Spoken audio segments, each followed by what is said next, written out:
It began on an oppressive, humid night in monsoon-soaked 2015. A night when even the neon pulses of distant Bangkok could only grudgingly fend off the encroaching darkness that swallowed the forgotten corners of Thoi Wat Thana.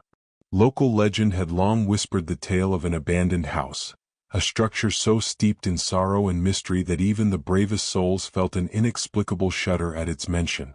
That night, 7 daring friends, drawn by equal measures of reckless curiosity and the lure of forbidden knowledge, decided to confront the unspeakable. Unbeknownst to them, destiny had already woven a tapestry of misfortune, baited by the spectral energies of a past that refused to die. Winding their way along a narrow tree-lined road, the group's laughter was tempered by a growing disquiet. Every step toward the deserted house seemed to echo with the lost voices of ancient suffering. As they drew near, the structure revealed itself in horrifying detail. A towering edifice of decaying cement and splintered wood, its once regal facade marred by gaping wounds of time. Vines, like serpent-like reminders of nature's reclaiming wrath, snaked over every remaining surface, weaving cryptic patterns as though trying to tell a tale of old grief. In that instant, the world around them seemed to hold its breath. A sudden, inexplicable power cut plunged the front porch into an all-consuming darkness, as if the house had chosen its moment to speak, silently, but with a threat that sent shivers down every spine. Under the oppressive cloak of night, hesitant steps turned into a reluctant approach. Whispers, half-formed and trembling with terror, flitted between the friends. One of them, Noi, recalled in a hushed tone a local myth, a forlorn spirit, clad in immaculate white, who was said to glide through the corridors of this very house, her eyes reflecting endless sorrow and silent condemnation. No sooner had the name escaped Noi's lips than a cold, creeping wind swept past, carrying with it a sound, a faint, distorted piano melody that seemed to bleed from the very walls of the structure. In that surreal moment, reality blurred with nightmare, and the group felt as though unseen eyes had already been marking their souls. Inside the derelict mansion, the hallways stretched into maddening infinity. Every creak of the rotting floorboards resonated like a spectral heartbeat. Every gust of wind through shattered windows whispered of secrets too harrowing to utter. As the friends wandered further into the depths of the house, the atmosphere grew viscous, thick with memories of unspeakable anguish. One friend, Ami, recorded in his trembling diary the moment he first encountered what he believed was the unmistakable imprint of a spirit. A shadow sliding just beyond the edge of his vision, its outline blurred but its intent as clear as death itself. Amid mounting terror, the group found themselves locked in an unseen embrace, paralyzed by the realization that some forces rarely forgive mortal trespass. The encounter that fateful night was only the beginning. In the days that followed, inexplicable occurrences crept into the lives of each survivor. For Meru, it started with recurring nightmares involving a mournful figure in white, standing silently at the foot of his bed, her hollow eyes silently accusing him of the trespass he had dared commit.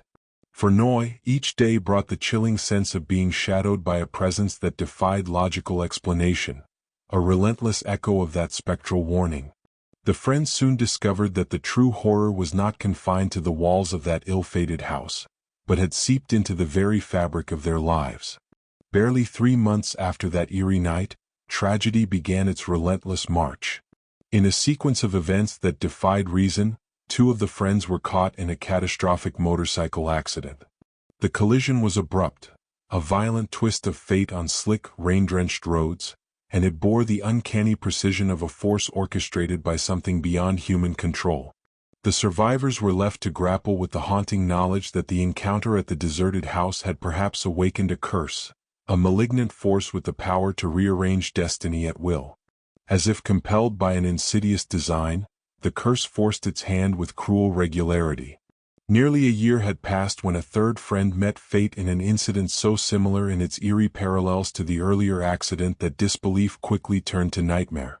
During each tragic event, eyewitnesses, huddled under the relentless rain on deserted highways, spoke in trembling tones of a spectral figure. There she was, the woman in white, inexplicably present as if guiding or perhaps damning the sequence of disasters. Her appearance, silent and foreboding, was always preceded by an uncanny feeling that the balance of life and death was about to tip with irrevocable finality. Local gossip soon transformed into full-blown cautionary lore. Villagers recalled hushed meetings where elders recounted the story of a heartbroken priestess or a betrayed lover, whose suffering had imbued the very foundation of the house with an unholy curse. Some even suggested that the structure was built atop cursed earth, a scar from ancient rituals intended to summon the divine, now corrupted into a fatal bond between the living and the dead. The land around the house seemed to recoil, its soil barren and lifeless, as if mourning the continuance of sorrow that the cursed abode exuded. Noy began to chronicle his descent into a personal hell through grueling journals. He penned accounts of sleepless nights, of shadowy figures standing silently by his window, and of the pervasive sense that every step he took was being monitored by a vengeful spirit.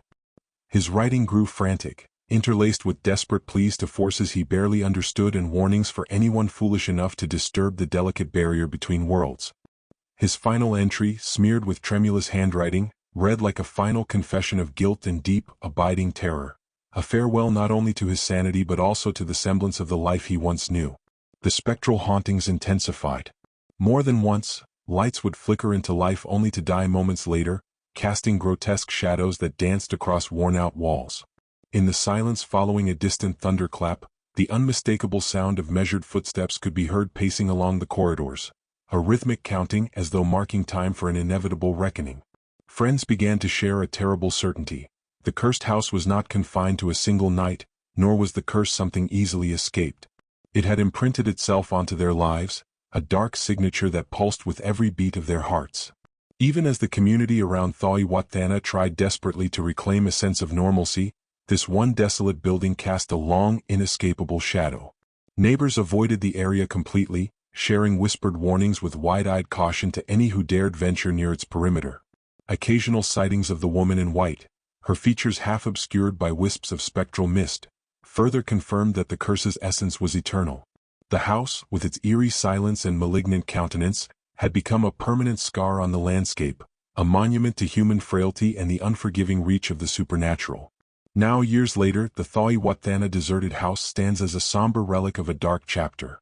A towering, decaying monument where every creak and whisper serves as a mnemonic of lives shattered and destinies unmade. On stormy nights, when the wind moans through treacherous, empty corridors and the rain lashes the broken windows, a low, sorrowful hum seems to emanate from within its depths, a melancholy lullaby for the lost, a reminder that some doors, once opened, can never truly be closed. The story of this monstrous edifice invites a chilling reflection. Do we dare tamper with realms that should remain untouched, or will our insatiable curiosity lead us invariably into the clutches of an ancient, unrelenting curse? For in the haunted silence of Thoi Wat Thana, every shadow conceals a specter, every gust of wind carries a mourner's lament, and every heart may be destined to beat to the rhythm of an unspeakable, eternal tragedy. And so, the warning endures. The abandoned house, a silent testament to the irreversible cost of trespassing on spectral domains, remains a stark reminder of the delicate balance between the living and the dead. In every shattered window, every decrepit door, and every whispered tale among the locals, the legacy of Thoi Wat Thana endures. A story of beauty corrupted by tragedy, of passion transformed into a perennial nightmare, and of a curse that continues to haunt the borderlands between memory and myth.